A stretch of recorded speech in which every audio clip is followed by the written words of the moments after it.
Hey everyone, we're back with another episode of How to Get My Job. We sit down with amazing people within the design and product industry and ask them how their careers started, evolved, and what advice they have for those coming after them. Joining us today is Ilinca Georgescu, a senior product designer at DC Thompson. Hey Ilinca, how are you doing? Hi, Danielle. Lovely to be here. Thank you so much for inviting me.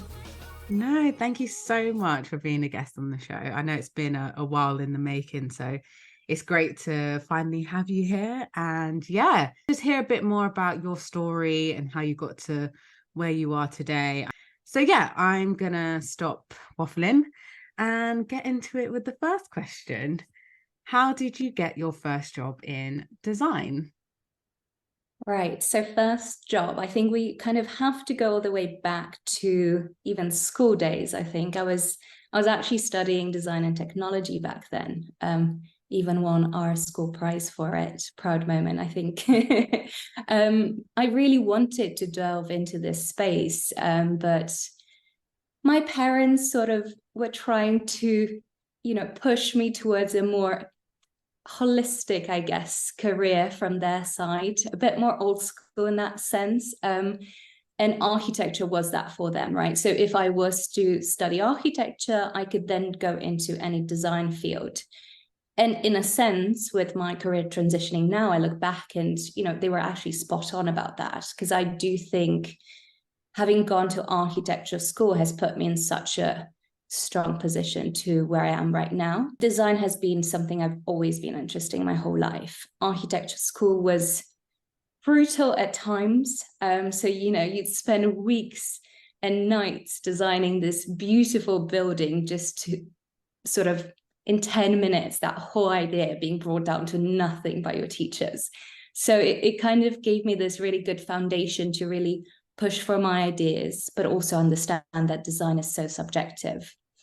So with that in mind, in 2018, I was considering to moving away from architecture. The reality of university versus the actual profession was very different. It's not as creative as we'd like it to be. It gets a little bit boring, sort of legislative, and projects can take years. I mean, you could be on a project that's been paused for like 2-3 years, and I just wasn't loving it anymore. So I did an interaction design course back then, and I loved that, but I was still just terrified of the tech space.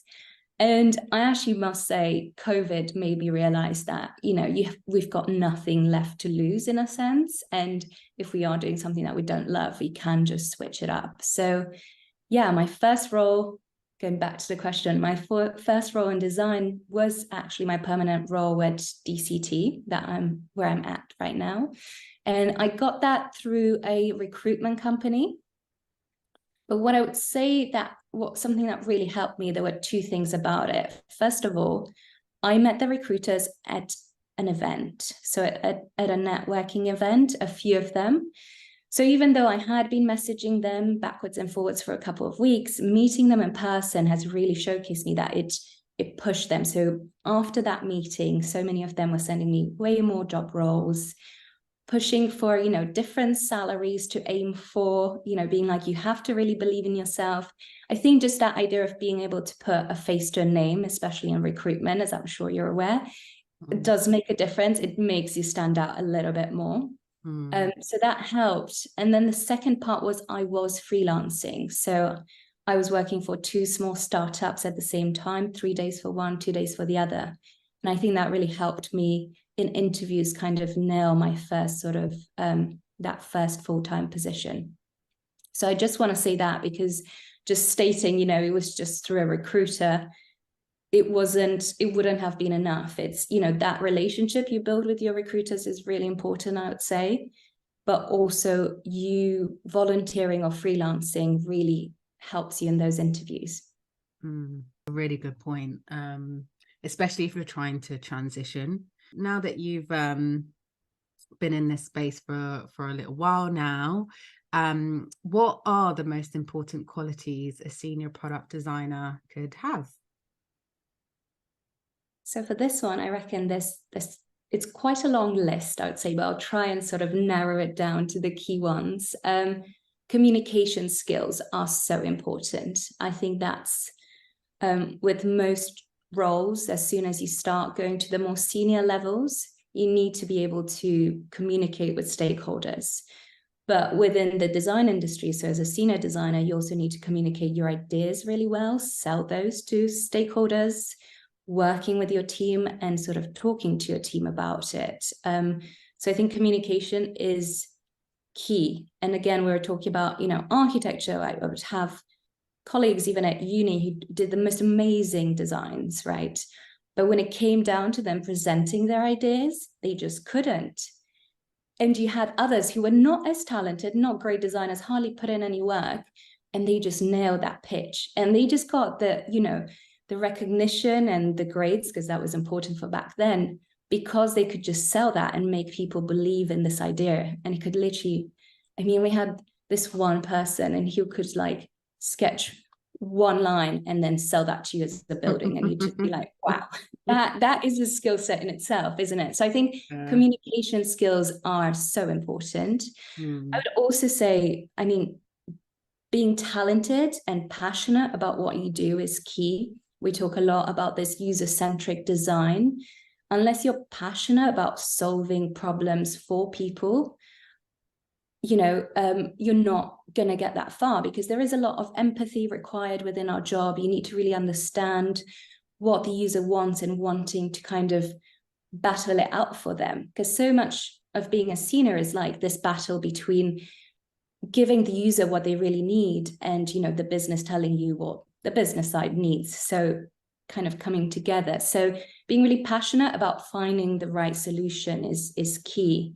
I think the third one would also be thinking outside the box. So at a senior level, you have to be able to think a bit more about how it's been done before and what you can change about it. And that doesn't mean actually bringing in processes necessarily that have been done before. Like generally being creative about how to change things up is really important. These would be the sort of key ones, but this list, I could go on and on. Yeah, no, I think you've drawn out some really key qualities there. What's the best career advice you've ever been given? I would say, I don't know whether this is career advice, but I've taken it as such. So one of my university professors used to always tell us to work smart, not hard. And, I've taken that forward. It basically doesn't mean don't put in the work. It just means be strategic with the work that you do within your time frame. And I think when I was at the beginning of my career, so back in architecture, even with that, there was this push where you think you need to put in the hours. You need to do loads of different things, showcase how much you got done. Whilst it's interesting now that my career's evolved, now it's all about putting all my resources into this one great idea that I know I can sell. And there's no need for me to even have options B and C, because I believe in that idea and I'm going to sell it. And I'm going to work smartly on how to achieve that idea as well. So even in terms of career advice as such, I guess you can think of it that way. So you don't need to do like lots of things in order to progress within your career. Just doing the right things, figuring out, what's the logical next step for me to achieve this thing that I want to achieve, I think is really important.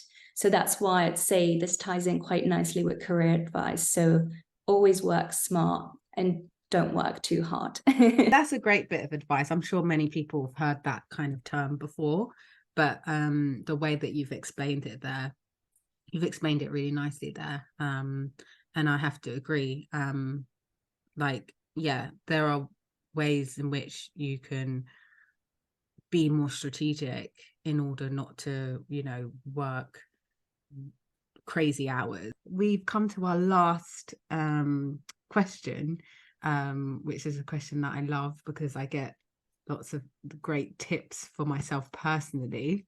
What podcast, series, or book are you loving right now? So I'm actually reading for the second time this year a book which you might have heard of. It's called Invisible Women. Oh yeah, Caroline. Caroline Perez. Yes. Yeah. Apologies if I didn't say the name correctly. Yeah, I decided to read it again. I mean, it's a very data-driven book, but she makes kind of data just really interesting. Like it's a book that kind of gets you hooked, and you just can't believe, some of the stats around gender inequality or like gender biases, really.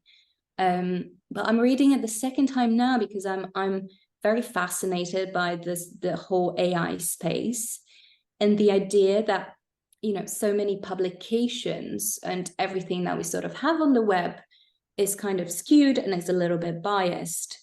But going forwards, AI will still continue to develop based on these foundations, that those foundations are not perfectly placed, put it that way. So I just thought to read it again, and I just keep thinking about it within the AI space. How can we change things? How can we change biases? And what I am all pro AI, don't get me wrong. I'm not one of those who's like, no, it shouldn't happen. But it's how do we take this technology that's going to be everywhere and ensuring that it's a fair representation of data. And, we're not creating even more differences between, genders in this case because of invisible women, but it's just so much more to it than just that. Definitely. Yeah, no, that book, I remember when it first came out. It's not that long ago now. Yeah. But in 3 to 4 years or more. Yeah, it was just a massive success. And some of the examples she uses are so like everyday examples. I think she might even use like the seatbelt example. Yeah, that's where the seatbelts were designed when they were testing the crashes in cars. I might be making this up, but from what I can remember, I'm not stopping you. It's correct. They tested it with men so that so that they were safe for men, but obviously men's bodies are built very differently. So then the seatbelts then kind of weren't as safe for women or something like that. But yeah, she uses a lot of like everyday examples, doesn't she? Which are it's quite shocking. Even the iPhones, not just iPhones, even mobile phones in general, they're done on the average male hand size, which is so big. crazy. It's like 50% of the population, who are female using it as well. So yeah. Also, one that shocked me most was this example where she talks about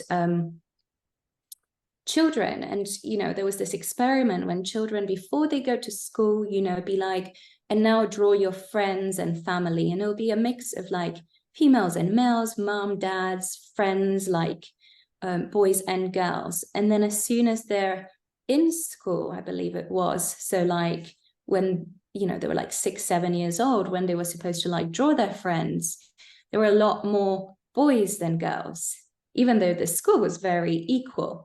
It's just a lot more about what we're being taught without realizing it, and how we're bringing up our children. And a lot about it is also the education system and the stories you hear and the stories you read at school that then have an effect on how we perceive the world going forward.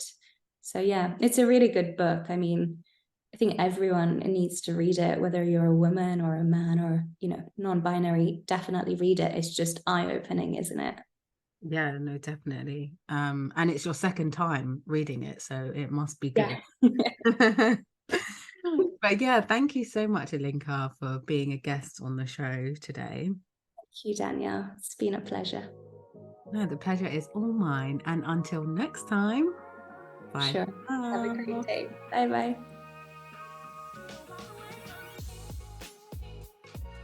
If you've enjoyed this episode, don't forget to leave us a review and share it with all of your friends and colleagues. You can follow us at Found by Few on social media. And until next time, bye for now.